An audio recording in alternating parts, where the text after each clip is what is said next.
All right, man. Coming off of Week 7, Tampa Bay Buccaneers at home facing division rival Atlanta Falcons. Uh, Game ended 16-13 on a real crazy last fourth quarter, last minute change of possessions, change of score, change of everything in the last 5 minutes. Just a crazy turn of events for both teams. Uh, with me, man, I'm glad to be joined by a Falcons fan, good dude. I've been following him now for a little bit, just over a year on Twitter. Former Stanford Cardinal defensive player, teammate of what's this guy name? What they call him? Christian McCaffrey, big guy playing tonight in Minnesota. Uh, Jordan Watkins, man, I want to thank you again, man, for giving me your time. I know this is our second time trying to run this back, and I wanted to speak to you in the preview for the game, but I want to thank you for your time again and join me. And that's right. I forgot what his name was that I played with. You're right, Christian McCaffrey. That's the dude that plays for Niners. I forgot. No, in all seriousness, I appreciate you having me, and it's good to be on. You're a hardcore Falcons fan out of Atlanta.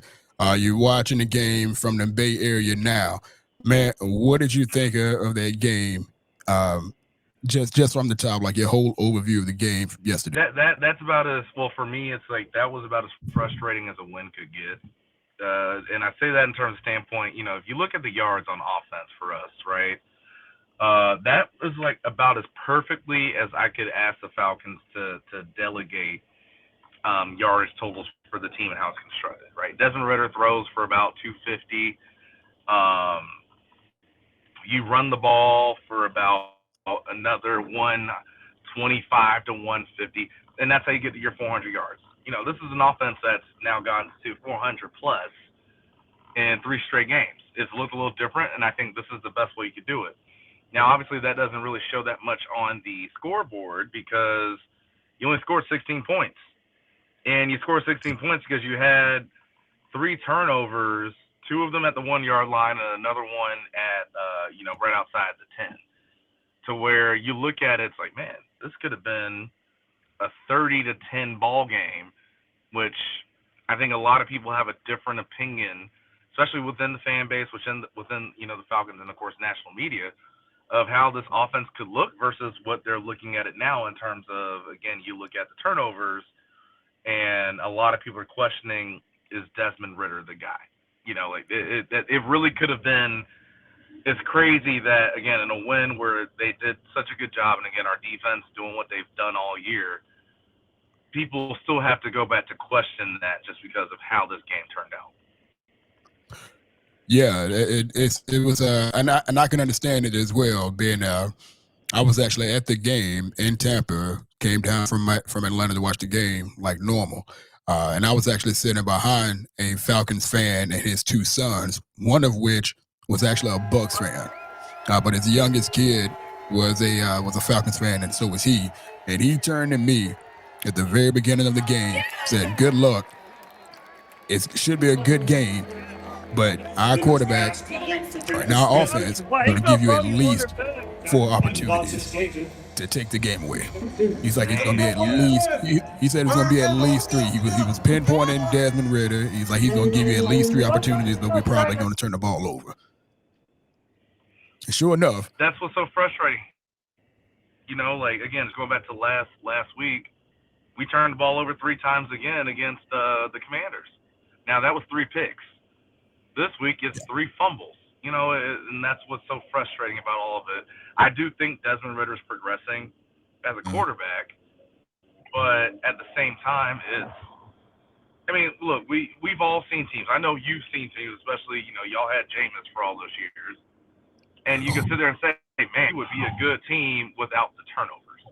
Well, you can't say that because turnovers go in part of the team and how the outlook and how the results come to be. So if you're turning the ball over and if your play callers result in some turnovers, no, you are who you are at a certain standpoint. The only thing that I would say for us is that I'm happy that they were fumbles to an extent.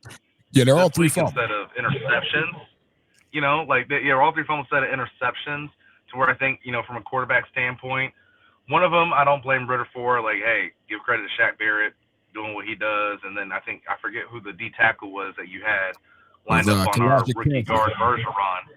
Yeah, exactly. Yeah, Clancy lined up on Bergeron. So y'all met up at the quarterback. That's not his fault, but obviously the snap under center at the goal line and cruising and coasting when you should have a touchdown, but you get the ball punched out, not having the ball in the right hand.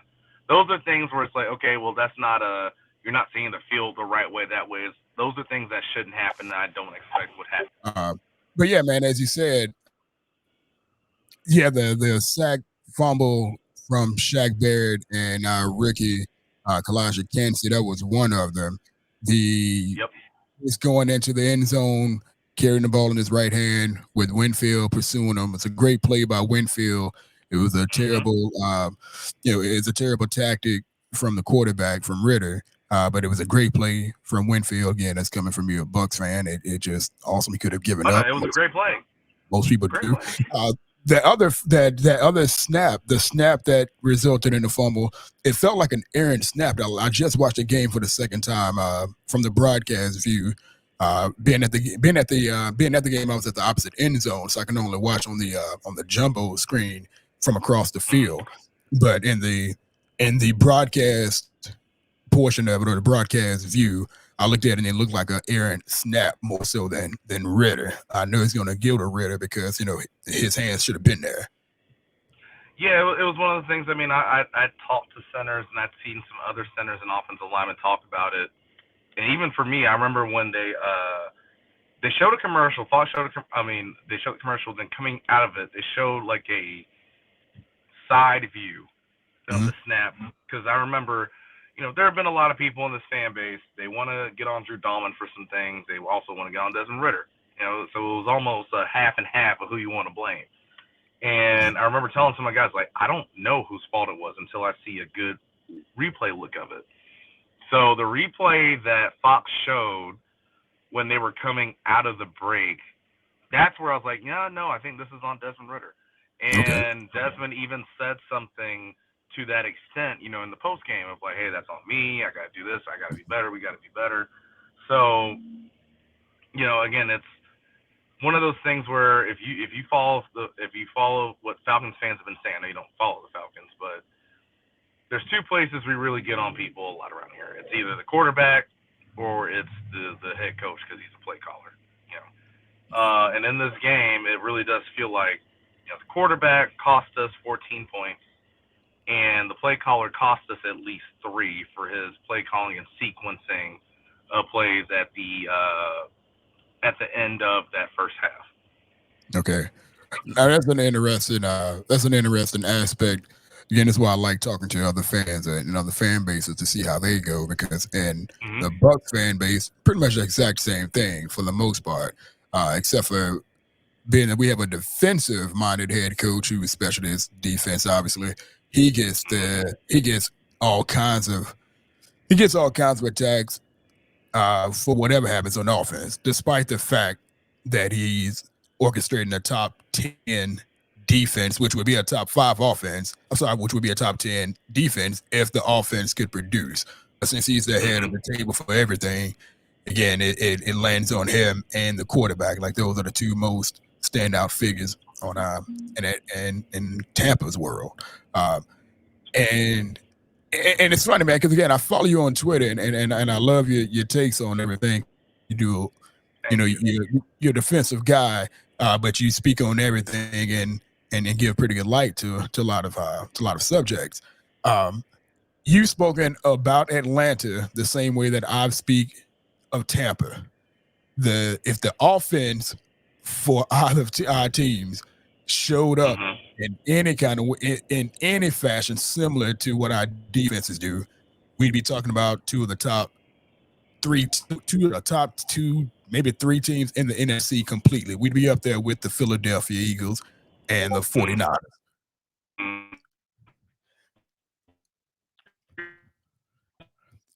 So going into this game, and going into this game, a lot of our strengths countered each other's weaknesses. How much of what you saw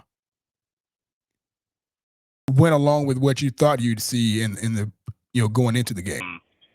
No, I was just saying, I think the thing that surprised me about this matchup was how well we ran the ball, because I think going into the game, I don't have the number right in front of me, but I think Tampa was giving up on average like 78 yards per game on the ground. Yeah. And for the Falcons, the last 2-3 games, we struggled on the ground, which is crazy because I think everyone would think that's our calling card, right? I think that, the Commanders did a good job against us. Houston did a good job against us on the ground. So I didn't expect a 150-plus rushing yard performance, especially with no Bijan Robinson either, from this team. So, I got to give a lot of credit to the O-line. And again, if anybody knows me, they know how much of a Vita Vea fan I am. You remember I talked to you about this. Remember we were previewing the 49ers Bucks game last year, and I told you about how much I love watching Vita Vea play. To be that big and move the way that he does. Of course, he got hurt like one of the first 2 plays of the game last week in San Francisco. So I was like, all right, well, there goes that whole thing. But I did not expect us to rush for over 150 yards this game. So that's what surprised me the most from the Falcons in this game. Yeah, to your point here about people expecting the running game to be a calling card, it also kind of goes to the call it disrespect that they give. That a lot of people who don't pay attention give to Desmond Ridder as a quarterback. A lot of people would assume that Desmond Ridder is the typecasted mobile quarterback that, only passes the ball when he absolutely has to. But going into the game, he actually, and I spoke to you about this when we made the attempt to do a preview, he had more passing attempts than Baker Mayfield. Mm-hmm. And again, I didn't expect him to have like a big passing game, but he had like a really solid game. It was 19 of 25, if I'm not mistaken.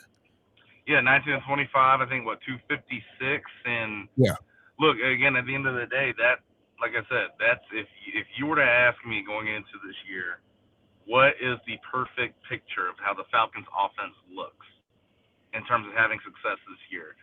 That's what I said it looks like. He's throwing around 230 to 250. You run for another 120 to 150. That's how you get to your 400 yards, and that's how the Falcons offense would need to look and have to look. Because again, to your point, you talk about the passing attempts with Baker Mayfield. The last 3 weeks, going into Monday Night Football, Desmond Ridder has the second most passing yards in the league the last 3 weeks. Only person in front of him is Patrick Mahomes. So he's shown he can make some things happen. And I have to give Arthur Smith credit, too, of opening up the passing game some more and giving some different looks and different route concepts to help him out with that, because that wasn't the case earlier on in the year. So I want to give credit to both of those guys, but at the same time, it was, he didn't have to throw for 300-plus. I don't want to see Desmond Ridder throwing for 300-plus, because if he is, that means, obviously, again, the run game isn't what it needs to be. Yeah. On the Bucs defensive side, man, they now it's weird, and I'm gonna just completely call the game weird, because if, as a fan of the game, like the two of us are, it was a perfect case scenario when you look at the end of the end of the game, as far as like the score, keeping the opponent under 20 points and making them struggle all game. Our defense did exactly that, even though there was a lot of yardage accumulated, but that's the Bucs. That's how the Bucs have been playing literally for the past few years. We'll give a bunch of yards, but the points ain't coming for the most part. Now, we contained Desmond Ridder. We wanted to keep him throwing. We wanted him to throw, not get comfortable running and all that. And still, the Atlanta defense was a top 10 defense, and they made a really struggling offense struggle.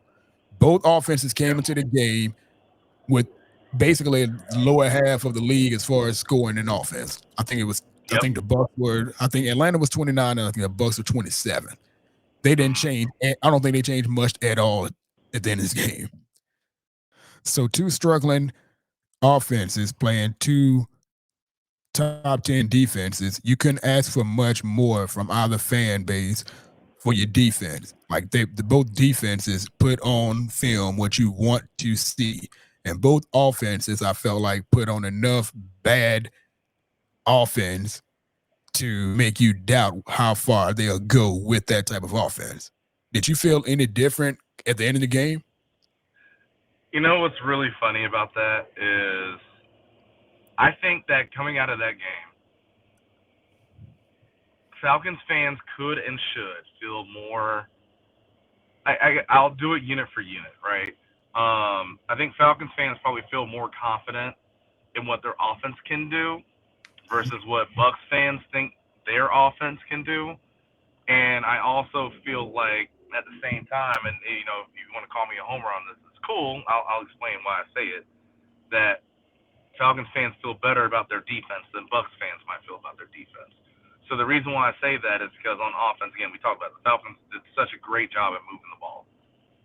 You know, over 400 yards against a very good, very well-respected defense.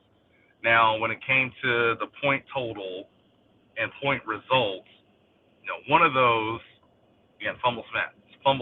You can't do that if you're the quarterback. That's on a quarterback thing. That wasn't as much as what the defense had to do with it. Unless you want to give credit to, you know, the hit you put on Drake London that set that up. Okay, I'll hear that and give that. That's fair.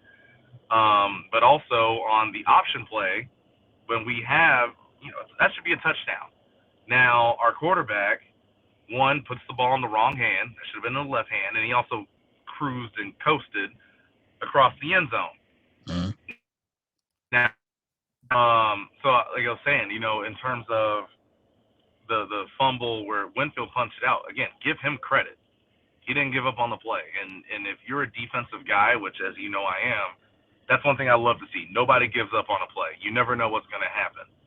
Mm-hmm. But at the same time, for the Falcons fan, if you're on offense, that's a touch. That should be a touchdown. So we're more so getting on Desmond of, hey, put that ball in your left hand, not the right. But also, you know, when you look at the replay, it's if you're going to start coasting, which you shouldn't, you need to look inside and see where the defenders are. So when you look at the replay, his eyes were up. Yeah. And since he's going towards the corner, and I know you know Raymond James very well, there's no replay. There's no video board in the corner. The video boards are straight in the end zone. So he wasn't looking at who could potentially be there to get the ball out. He thought he had a touchdown. He let up. Yeah, he was looking at the pylon. That's where, you know, again. He was looking at the pylon. He looked. If he was looking up, exactly. If he was looking up, there was a screen there, but you couldn't. It was a scoreboard, not the jumbo. It was he probably looked up and it's not the jumbotron. Exactly. Exactly. So you don't see that person coming that could potentially, or you don't know if someone's going to be there or not be there, right? Yeah. So again, that's another thing you got to learn. But I think you will. Meanwhile, again, like I said, I think for our defense, you know, this is a defense, as I know y'all has been too, that's been really good all year. And I just saw certain things. We've been really good in the red zone all year. We've been really good in third down all year.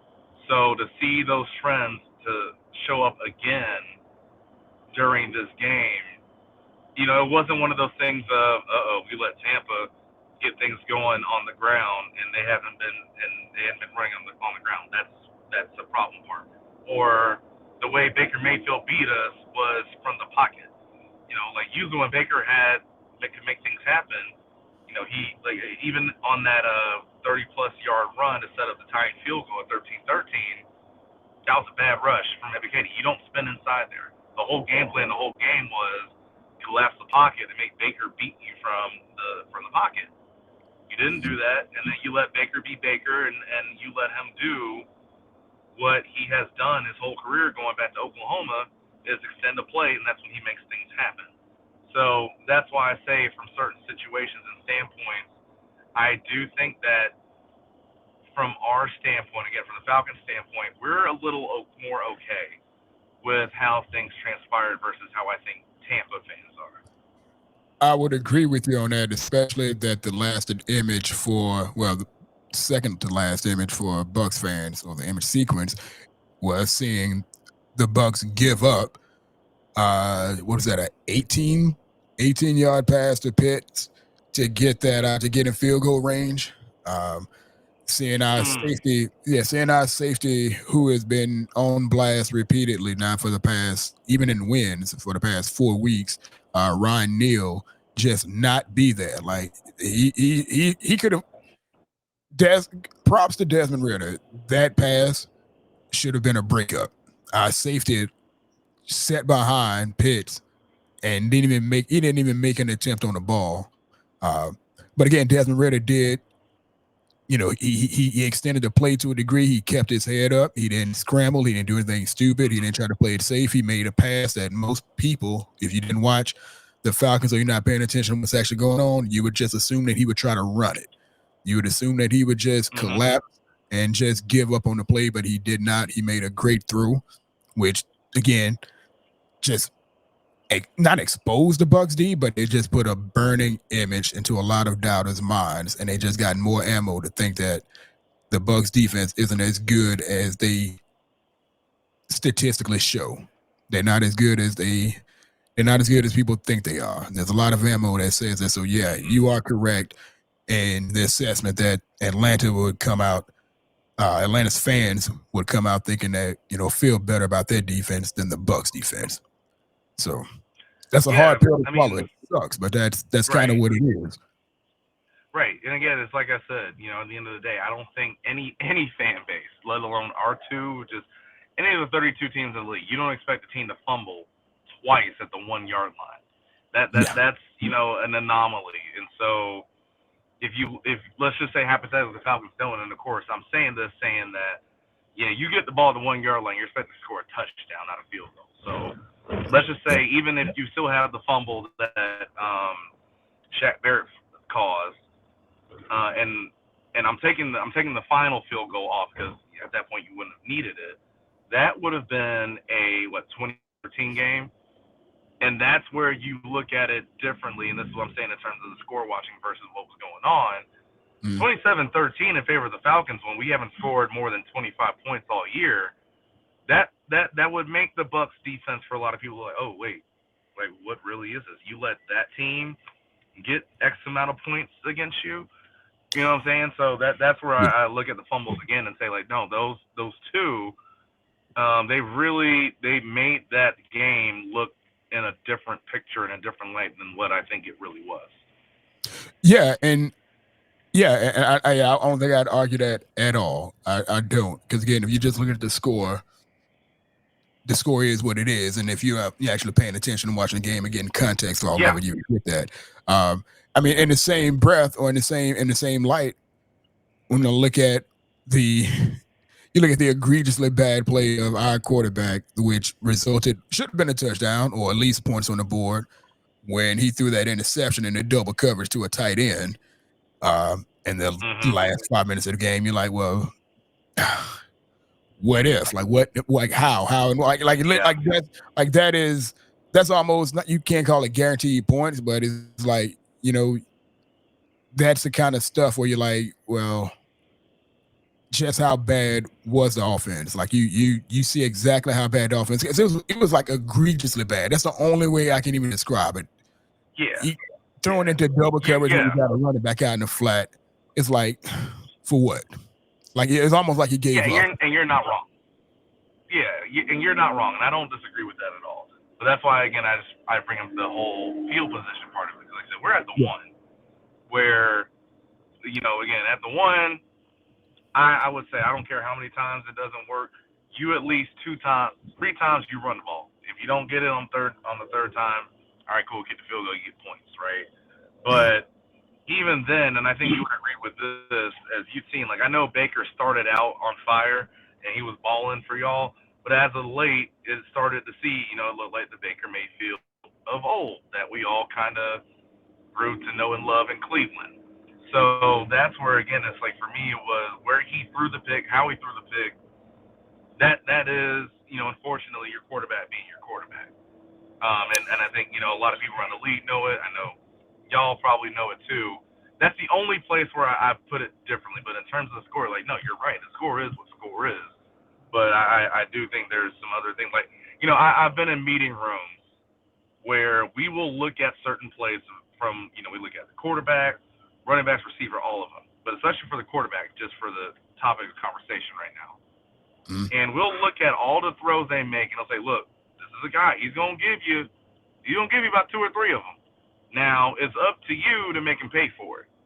Mm-hmm. I would put, I put both of our quarterbacks in that group, right? Levante David had a chance to get one. I was just about to point that one out. That first half. Yeah, exactly. Yep. So he had a chance to get one in the first half. So I put both of our quarterbacks in that light right now, and it just came down to at least throwing the ball. One of those 2 or 3 we came up with, and your defense did. Yeah. Maker. I was about to say Maker Bayfield. That dude got me all killing me. But no, man. Again, I give props to Atlanta and their defense, man. That defense was legit. I knew it coming into it. When I look to see who the Bucs play on the schedule, I intentionally first and foremost going to look and see how the defense is playing. And that's just my appreciation for defense. I can see how the defense played and who they played previously. They played them because, again, just like the final score, you can't just go by how many yards they allowed and so forth. You kind of have to get some context behind it. And that's how I always look at every single game, every single opponent. I always start on that side of the ball first and kind of backtrack to see how it's working, like the level of competition and all that matters. And when you have 2 teams who've only been allowing the kind of points that our 2 teams have allowed, they got to be respected. And I certainly didn't think it was going to be a cakewalk whatsoever. I expected it to be, again, 2 top 10 defenses facing 2 bottom tier offenses on paper. So I expected it to be a tough game. But it was crazy. Was there anything that you saw from either side that was that was a surprise to you?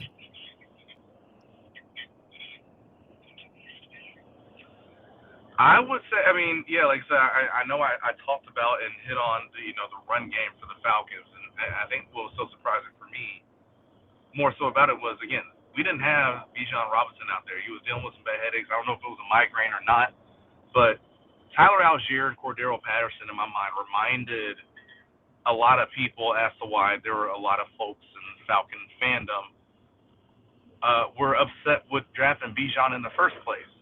Yeah. Now, trust me, when I say that, I don't say that to say anything negative about Bijan Robinson. He is a phenomenal talent, as I think everybody knows.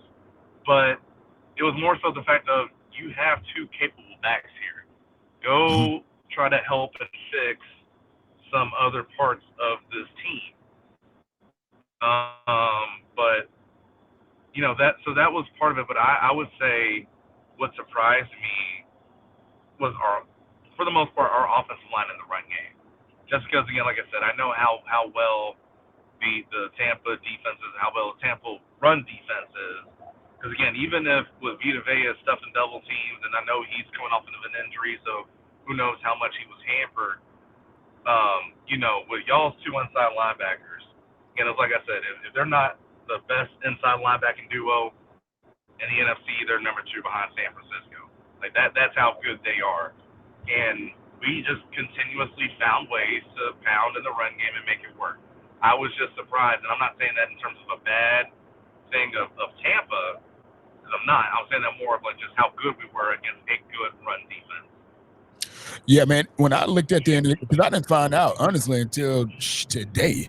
I didn't realize today that the Falcons even got 145 yards rushing. I know they got some chunk plays and so forth, especially Cordero Patterson in the later basically in the fourth quarter is when I recognized it the most during the game. But it took me till today to find out that it was 145-yard rush, and I'm like, God, what? I don't remember. Like I said, I remember Patterson getting 3 big chunk plays, and I'm like, okay, maybe we're getting tired and so forth. But yeah, it was a lot. It was crazy. I know one thing that did get me on our side as far as the offense. I don't know what it looked like on the in the broadcast for most people, but AJ Terrell was having he was struggling with Mike Evans, and we didn't go after him enough. Yeah, Terrell. I respect him as a defensive player, but he was even because they were shading Evans the entire game. At least they made it look like they were shading him. but he was struggling pretty bad. And then we went away from Evans for a long time. And I'm like, what are we doing? That was one thing that stuck out to me. I'm like, God. And that for that No, and for that kind of good.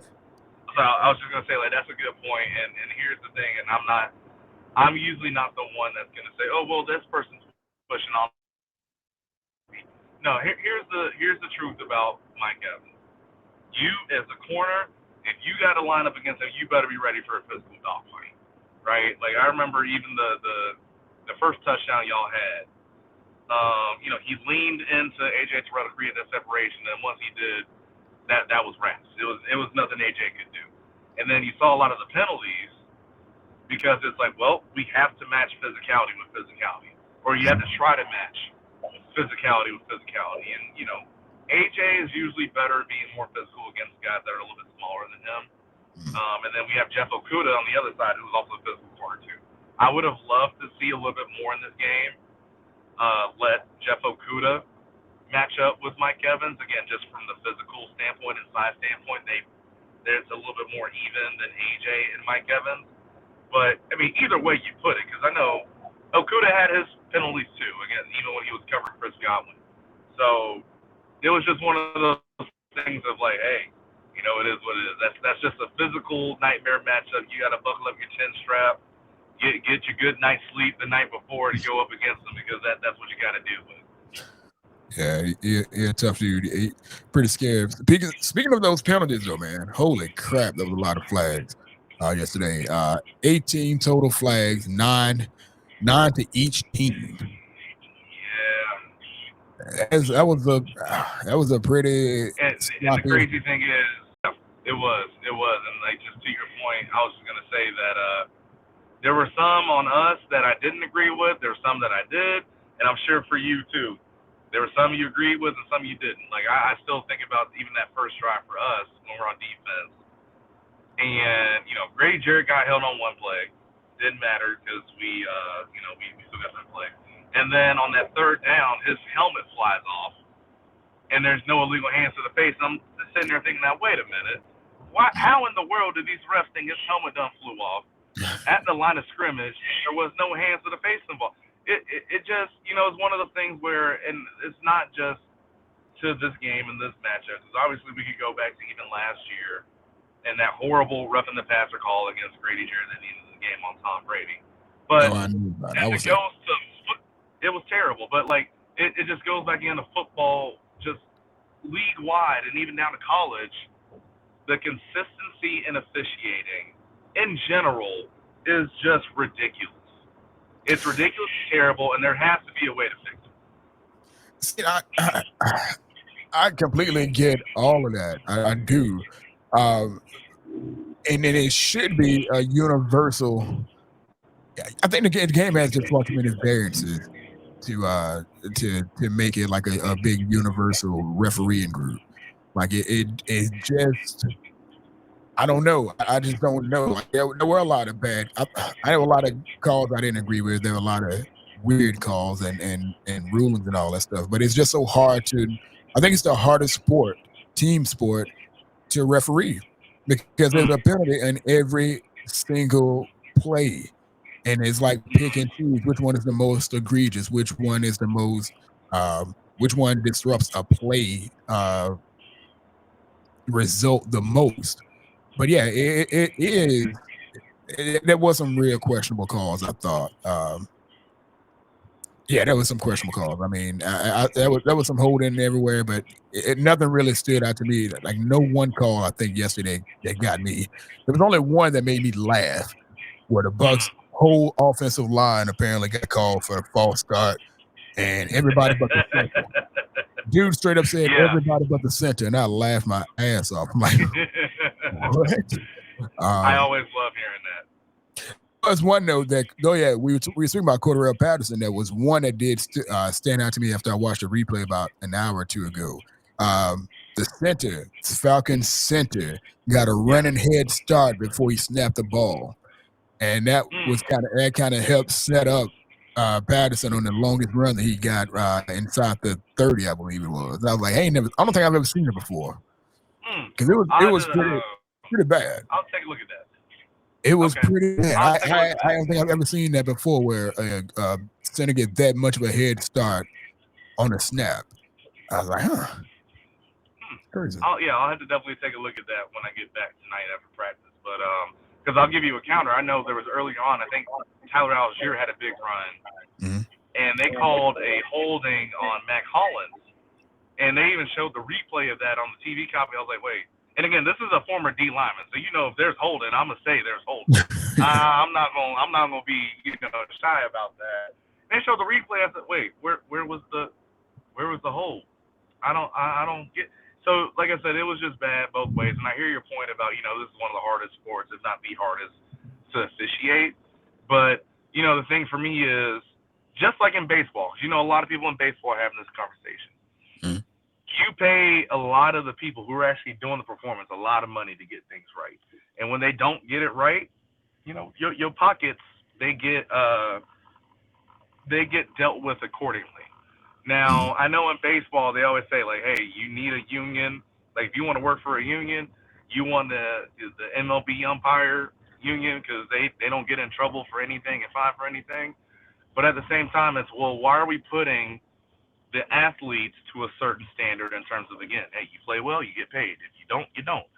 But the people who officiate it, they also don't have to deal with something like that, too. That would just be the only question that I would bring up in that regard. Yeah, they don't have to answer for anything they do. That, like, right. Not even they don't get penalized. They don't have to answer for it. Exactly. That would be the only question that I asked in that regard. Well, just one more question, and then so refereeing deal. Do you think that both plays should be reviewable? Do you think that that's going to kill the game? Kind of like because they should have done it or had a chance to do that the right way with defensive pass interference and pass interference in general, and they screwed that up, and they started thinking that it's taking too much time now for each game. Do you think that that's a route or a way out to get around some of these or alleviate and correct some of these issues when it comes to referees and these penalties?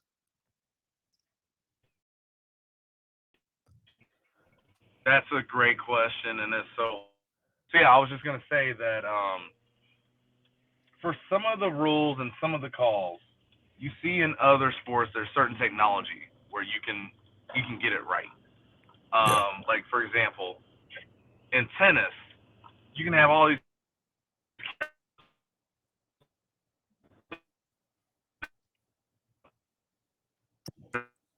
around. Yeah, the hills got you. They lost you on that. How is it right now? Okay. It keeps going in, and I see the signal going in and out on your deal there. Okay. I mean, I'm almost at a high school now, so hopefully once I get there, it'll be a little better. All right. I got you for the moment, though. Okay. So, yeah, I was just saying, like, obviously in tennis, you can see the in and out call, right? They have that technology.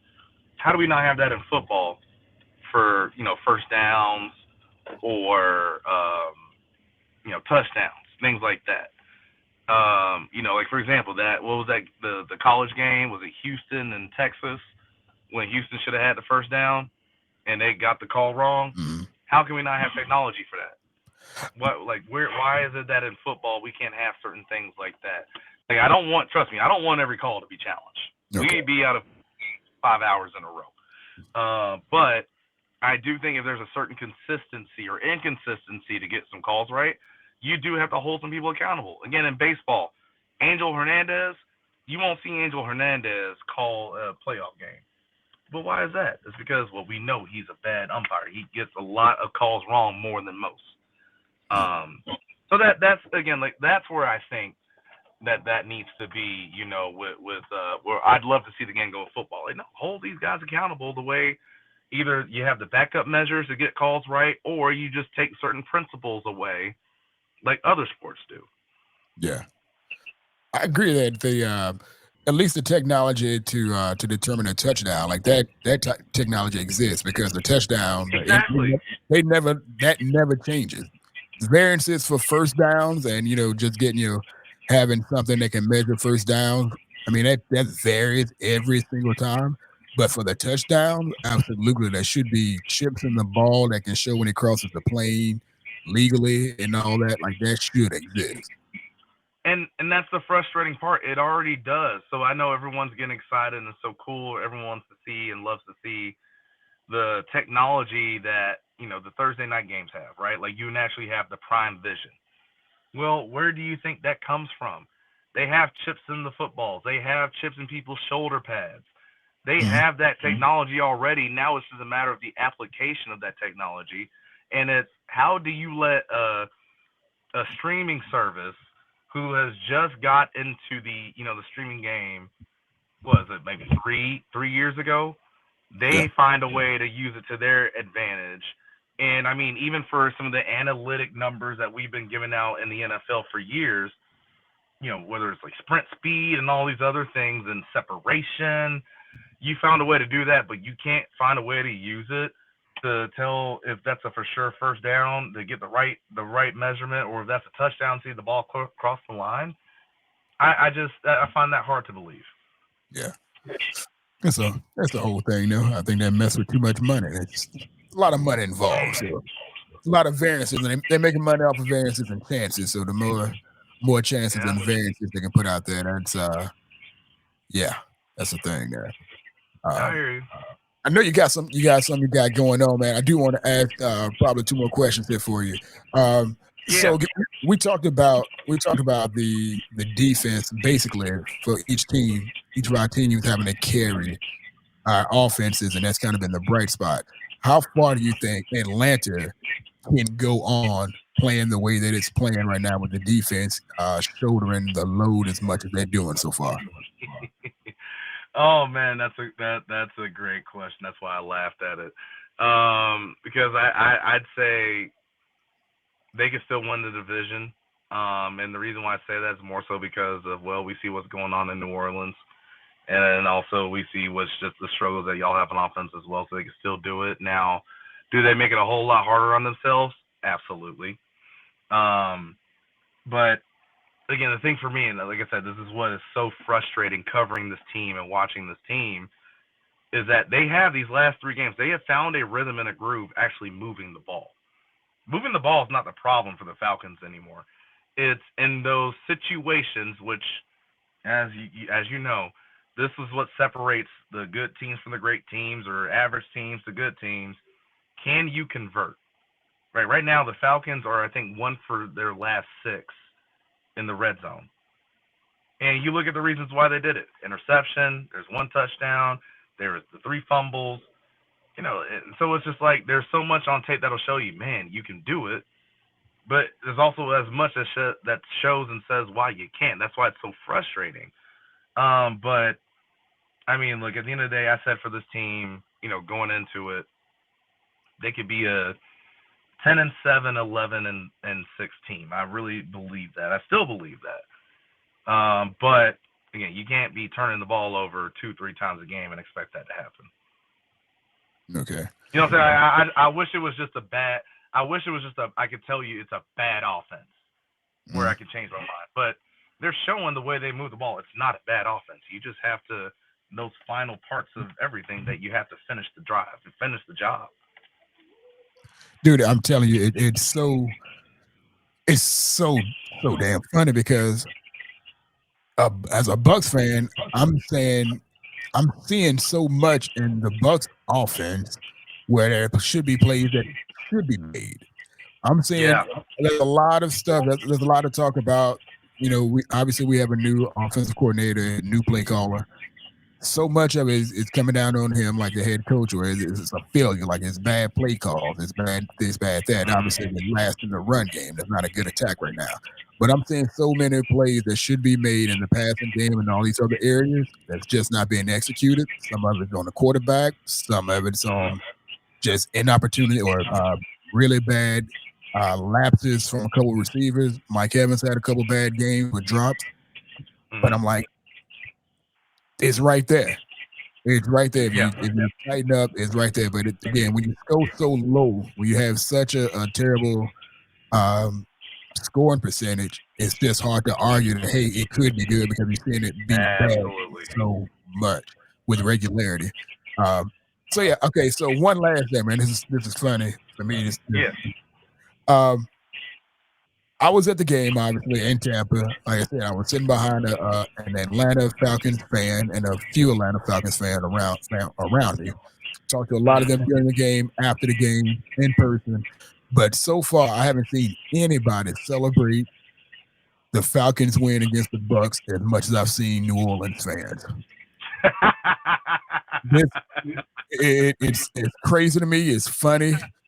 Hey man, real quick, get me your opinion on you guys' rivalry and that whole deal there, and because right now for them it's anybody but the BUCS, even if it's their quote unquote arch rival Falcons.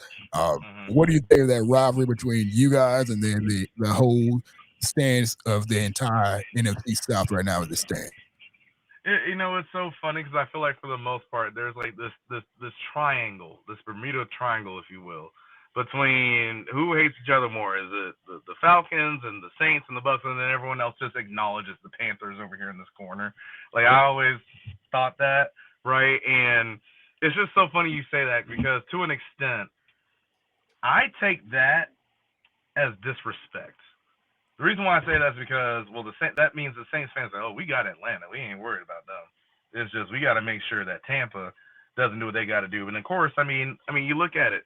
I think there was a year recently y'all beat them. You beat the Saints 3 times. That was, I think, Drew Brees' last year, if I'm not mistaken. Yeah, exactly. So it's one of those things where it's like if I were y'all. And I'd even say this, like, even as Falcons fans, I'd say, like, well, first off, yeah, like I said, it's disrespect, but dang, are y'all scared? Y'all scared of Tampa? Y'all scared of the Falcons, too? Like, well, what is it you have to beat the Falcons to win the division? Y'all scared about that? And, of course, they say, oh, no, we ain't scared. Look what we done. We beat you X amount of times and all this and all that. It's like, okay, I get it. But I had never, in my 29 years of living, seen a Saints fan cheer for a Falcons win. So if you're doing that, what is that saying about what do you think about what this team is and also how bad your team is? I mean, you see Michael Thomas calling out the quarterback basically on social media. You heard all the boos on Thursday Night Football before they turned around at least a little bit. So, it's just one of those things where like I said, I had to laugh at it. But at the end of the day, for me, and I always do this with the Saints. I look at with the Saints in terms of, hey, we'll see you when we see you. They got to see y'all when they see y'all, and it is what it is in that regard. I think overall, if you got to look at offense, I trust our offense to turn things around better than they can. I also trust your offense to turn things around better than their offense can. Now, all three of us have really good defenses. I will give us all that. So after that is just, you look at head coaches. How much do you trust Todd Bowles? How much do we trust Arthur Smith? And I think we all, even though we might not trust our head coaches as much as we'd want, we all still turn around and laugh at Dennis Allen. So, that's just how I look at it, and I think that's how they see it too. So I find it funny. I find them to be a little scared, and if you are, hey, if you're scared, go to church. They ain't welcome. Even if they are Saints, they ain't welcome in church. Exactly. You don't welcome them, and we don't either. Man, like I said, I know you got some things going, brother. I want to thank you for your time again. I'm glad you got to where you got to get to safely. Again, man, God bless you. That's Mr. Jordan Watkins, former D1 player of the Stanford Cardinals, now contributor to the Falcoholics over at the SBNation. You might, before you get out here, man, if you want to run down a couple of your social media platforms or whatever it is that you put out, your content, and where you like to follow your Falcons, man, go ahead and let them know. No, absolutely. You can follow me at Big75Fella on Twitter, or I should say X. I don't want Elon to hit me with that random account suspension, so I better say X. And, like you said, I'm on the Falcoholic. I usually do a lot of the live reaction shows. We also have a show that comes out every Tuesday where we focus more in on the trenches, right? That's where I played. So we want to focus on that. I know a lot of coverage usually doesn't go there either. So, we want to give that love there. And then I also do a a podcast. It's called the Falcon Fade Podcast. It goes through Stadium Rant. We have a reaction show that goes out in Atlanta on Mondays, 3 to 4, 99.1 FM. And then we also have a show that goes out on Saturdays that previews the upcoming matchup, and you can access that whatever podcast outlet you prefer, where you get your podcast from. So, Man, freaking-tastic, bro. Yeah, man, I want to thank you for your time. Young man about to go out and teach up the youth with an F on some football knowledge and pass along his knowledge and his experience and get some young fellas coming up that might make it up to the Falcons and or Bucks.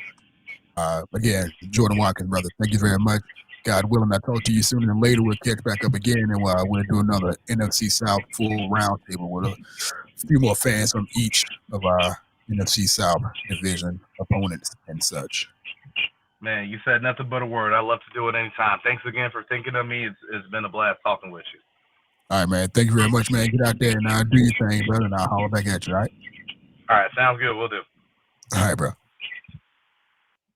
Yeah, man, that was Jordan Watkins, the Falcoholics. I want to thank him for his time once again. And anybody out there that is listening, again, guys, check him out on his social medias and follow him. And good insight. Again, thank you guys very much. Anybody who's watching, see you next time.